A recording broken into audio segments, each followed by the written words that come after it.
This broadcast is brought to you by the British Israel Church of God.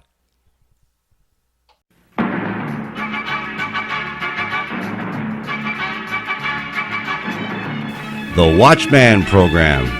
Evangelist and commentator Peter Salemi, bringing you the truth about today's world news in the light of Bible prophecy.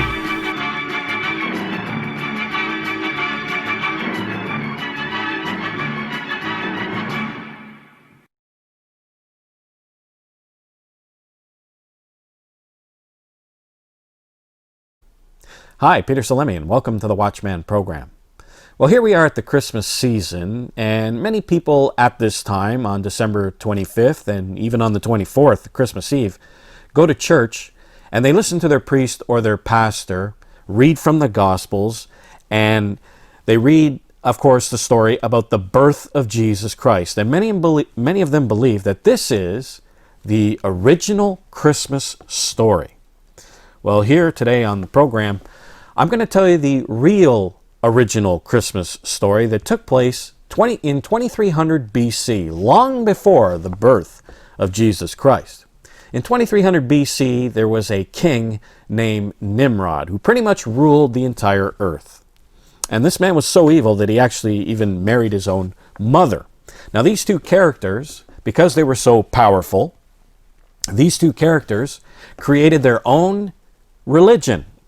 A religion based around Nimrod and his mother-wife.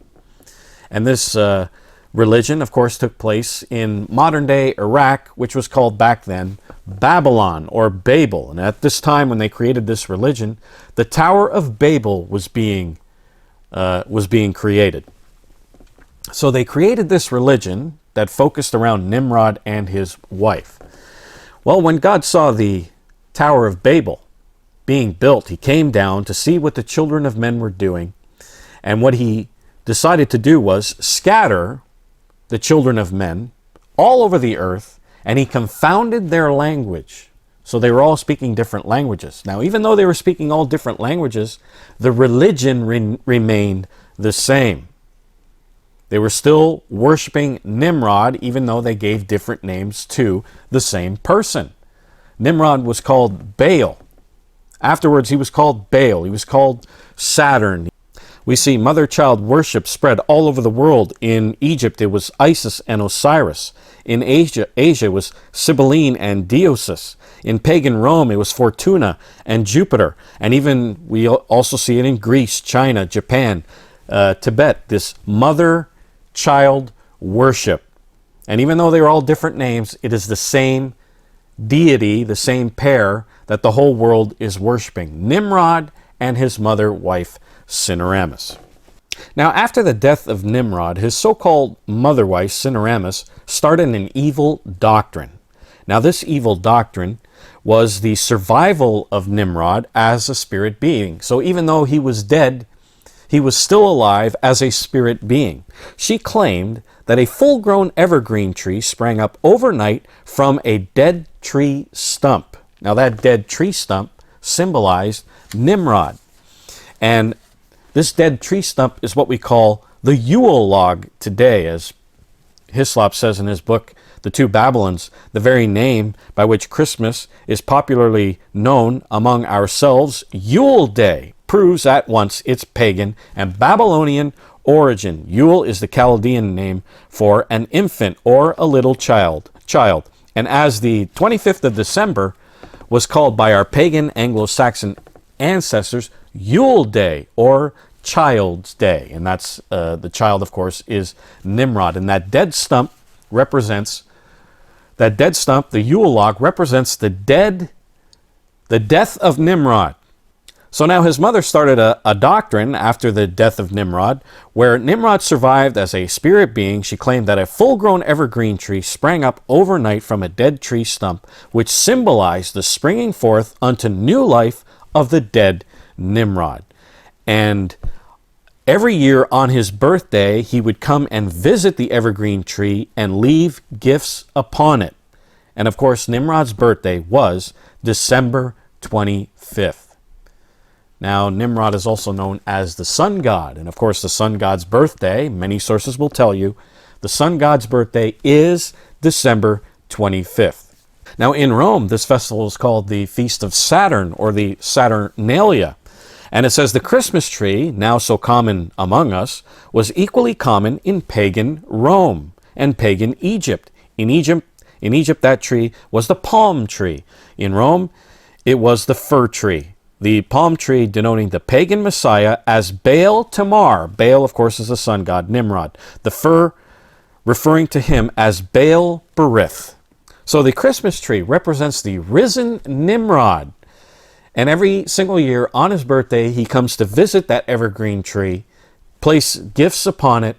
People decorate it. The orbs and bulbs are symbols of sex and fertility. And every single year at Christmas time, when we put up this Christmas tree, this actually represents the rebirth of Nimrod. This is the original Christmas story. King Nebuchadnezzar had a dream that troubled him, and Daniel the prophet came to explain what that dream meant. At first he saw a head of gold, and that was the Chaldean Empire, his empire. After that came the arms of silver, and that was the Persian Empire. After that empire came the torso of brass, and that was the Greco-Macedonian Empire. And after that empire came the two legs of iron, and that was the Roman Empire. After this came the part potter's clay and part iron, which is NATO and the EU in our modern day. And then the iron mixed with miry clay. That is the last resurrection of the Holy Roman Empire that will fight Christ at his coming. For more details, log on to our website at britishisrael.ca and download your free booklet, Who, What is the Beast of Revelation? Free of charge, off our website, britishisrael.ca. As we see in the Bible, Almighty God condemns tree worship. We see in Deuteronomy, the 12th chapter, verses 2 and 3, that God commands Israel not to worship under every green tree. And we see that expression, under every green tree, especially in the books of Kings and Chronicles, where we see the Israelites worshiping under every green tree. And this tree worship is associated with Baal, or Nimrod. Now, as the Israelites got taken away into captivity by the Assyrians, and they were placed between the Black and the Caspian Sea, of course, they started migrating from there into Europe, and we see in Europe tree worship. Now, one of the earliest stories of the Christmas tree comes from the story of St. Boniface. He was a British monk who was preaching among the Germans at the time, and he saw a bunch of Druids cavorting around a sacred oak tree. Now, the Druids, when you look into history, you find that the Druids are actually the priests of Jeroboam that you read of in the book of Kings. And as I said, when the Israelites got taken out of their land and they were placed between the Black and the Caspian Sea, and then they scattered and fled up into Europe, they took this religion of tree worship with them. So here we see the Druids cavorting around a sacred oak tree that represented Nimrod, or Baal, the sun god, and of course his birthday is on December 25th. So they were cavorting around this sacred oak tree. Boniface, trying to convince these people that the oak was not sacred, he chopped it down, and then apparently, as legend has it, a little fir tree started to spring up the next day. And he said, well, that fir tree represents the Christ child. And so this is one of the origins of the Christmas tree. Now, does Almighty God condemn tree worship? Well, we see in the book of Jeremiah, the 10th chapter, God says this, "Hear ye the word of the Eternal that speaks unto you, O house of Israel." Now, at this time, the house of Israel they were taken away. They were in the Assyrian captivity. This is obviously a prophecy for end time, the end time house of Israel.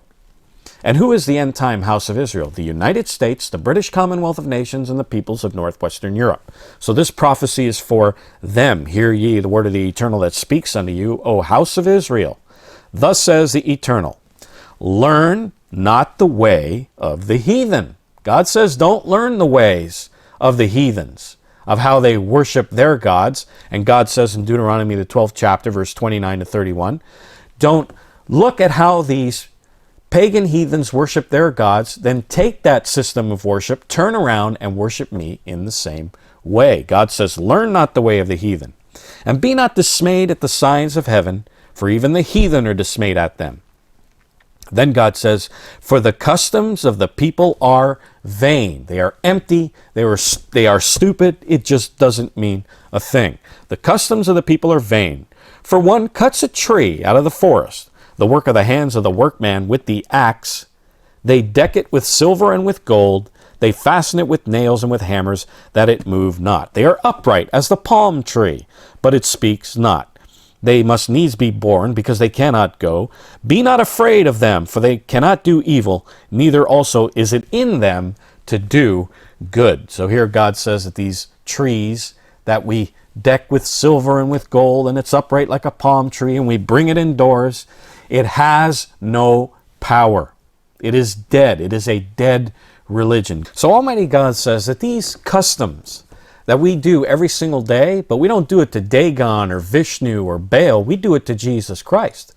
God says that these customs are vain, that if you think you're worshiping me and you think you're doing good, that you're pleasing God, you're not. He says these customs are vain, they don't mean a thing, and we shouldn't do these things to Almighty God in the first place. Almighty God has already set up his system of worship, of how he wants to be worshipped. And you know, when you're God, I think you should have a say on how you should be worshipped, don't you? God has a system of worship that he wants us to follow, and of course we find these ways in the pages of the Bible. So the original Christmas story has to do with Nimrod and his mother wife, that it's Nimrod's birthday, and that trees were set up to celebrate his rebirth every single year on his birthday, which is December 25th. And it's got nothing to do with Jesus Christ of Nazareth. You cannot find in the Bible that Jesus Christ was born in, on, or anywhere near December 25th. That it's actually the pagan Saturnalia, the birth of the unconquered sun god of the pagan Romans, and as the pagans came into the Christian church, they brought their pagan heathen ways with them, and the Christian church took up a lot of these pagan festivals, and then they dressed it up, and they called it Christian, yet it's got nothing to do with Jesus Christ of Nazareth. Yet everybody today believes that the original Christmas story starts in the Gospels of the birth of Jesus Christ. And why do they believe that? Because they were subject of 2,000 years. They and their ancestors were subject to 2,000 years of propaganda that Christmas is Christian, and nothing can be further from the truth. I urge you to get this free booklet, Is Christmas Christian? Free of charge, off our website, britishisrael.ca. This is Peter Salemi saying goodbye, friends, and I'll see you here next time on the Watchman Program.